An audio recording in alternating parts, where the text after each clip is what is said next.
এবার ইরানের supreme leader খামেনিকে সরাসরি হুঁশিয়ারি দেওয়া হলো ডোনাল্ড ট্রাম্পের পক্ষ থেকে। এবং ডোনাল্ড ট্রাম্প পরিষ্কার বললেন, ইরানের উপর যে কোনো মুহূর্তে মিলিটারি এসকেলেশন আমেরিকার পক্ষ থেকে করা হবে। ইরানের যে সরকার বর্তমানে চলছে, যার মাথার উপরে খামেনি, তিনি কিন্তু বিক্ষোভকারীদের উপর নির্বিচারে গুলি চালানোর নির্দেশ দিয়েছেন কালকে।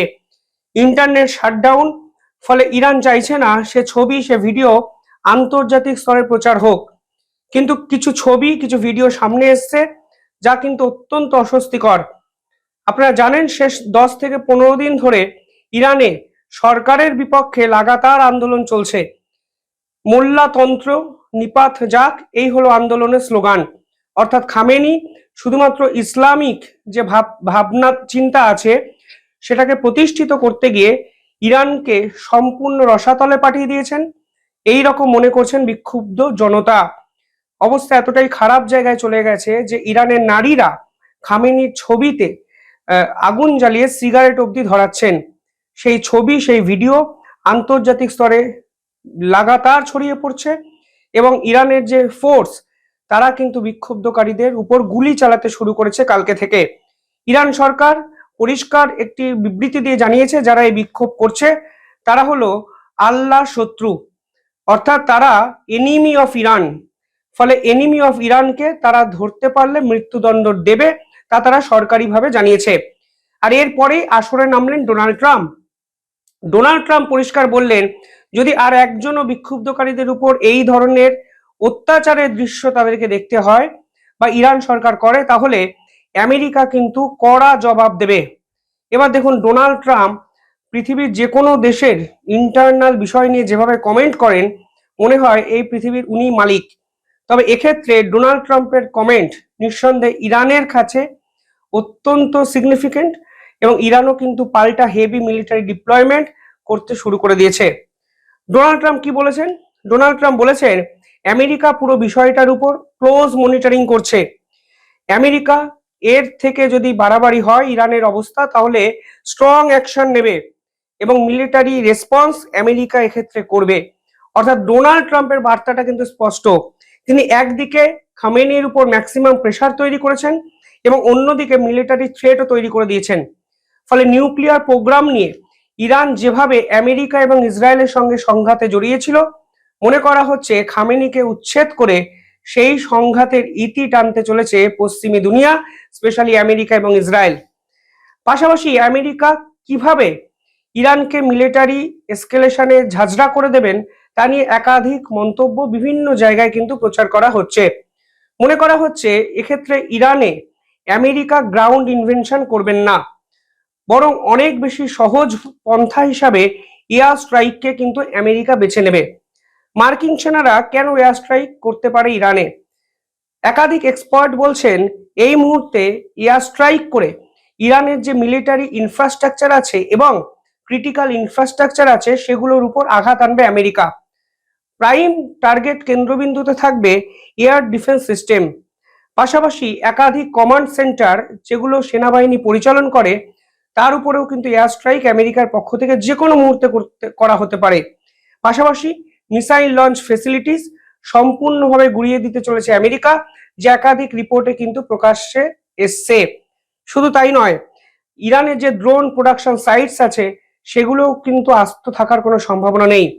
আমেরিকার পক্ষ থেকে তাদের নাইট স্টকার, অর্থাৎ যে নাইট স্টকার ইতিমধ্যেই ভেনিজুয়েলাতে সফল অপারেশন চালিয়েছে, সেগুলোকে জার্মানির সব থেকে বড় ন্যাটোর বেসে কিন্তু মজুত করে দিয়েছে ডোনাল্ড ট্রাম্পের প্রশাসন। ফলে যে কোনো মুহূর্তে ইরানের উপর তারা ঝাঁপিয়ে পড়তে পারে। আরো একটা ইম্পর্টেন্ট বিষয় হলো, তারা যদি এয়ার স্ট্রাইক করে, তারা কিন্তু ইরানের পশ্চিম প্রান্ত থেকে করবে, কিন্তু নিচের দিকে যে নিচের দিকটা জলাশয় আছে, সেখান থেকেও কিন্তু যৌথ অপারেশন আমেরিকার নেভি করতে পারে বলে একাধিক রিপোর্ট প্রকাশ্যে এসছে। আমেরিকার প্রাইম টার্গেটে কিন্তু ইরানের রাজধানী তেহরান। দেখুন, আপনি একটি রাষ্ট্রের রাজধানীর উপর যদি আক্রমণ করেন, তাহলে একটি রাষ্ট্রের মনোবল কিন্তু ভেঙে যায়। ফলে আমেরিকা যে কোনো মুহূর্তে তেহরানে আক্রমণ করতে পারে এবং ইরানের সাধারণ জনগণকে কার্যত প্রোটেক্ট করতে পারে, এবং ইরানের যে খামেনির সরকার মোল্লাতন্ত্র, তারও উচ্ছেদ কিন্তু করতে পারে আমেরিকা। এক্ষেত্রে প্রশ্ন উঠছে, কেন এয়ার স্ট্রাইক? দেখুন, এয়ার স্ট্রাইক এই জন্যই, কারণ আমেরিকা মনে করছে তারা অতীতের কিছু ভুল আর রিপিট করবে না।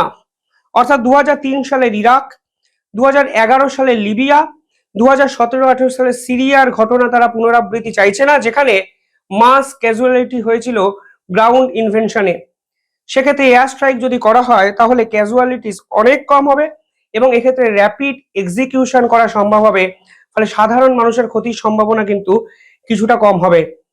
ইসরায়েলের পক্ষ থেকেও একটি বিবৃতি দেওয়া হয়েছে, যেখানে পুরো ঘটনা তারা সরেজমিনে দেখছেন এবং যে কোনো মুহূর্তে তারাও আমেরিকাকে সঙ্গে নিয়ে ইরানে ঝাঁপিয়ে পড়তে পারেন।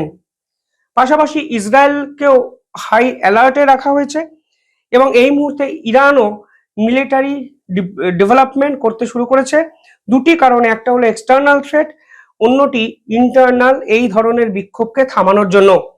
অর্থাৎ সব মিলিয়ে খামেনি শেষ পর্যায়ে পৌঁছে গেছেন বলে একাধিক এক্সপার্টরা মনে করছেন।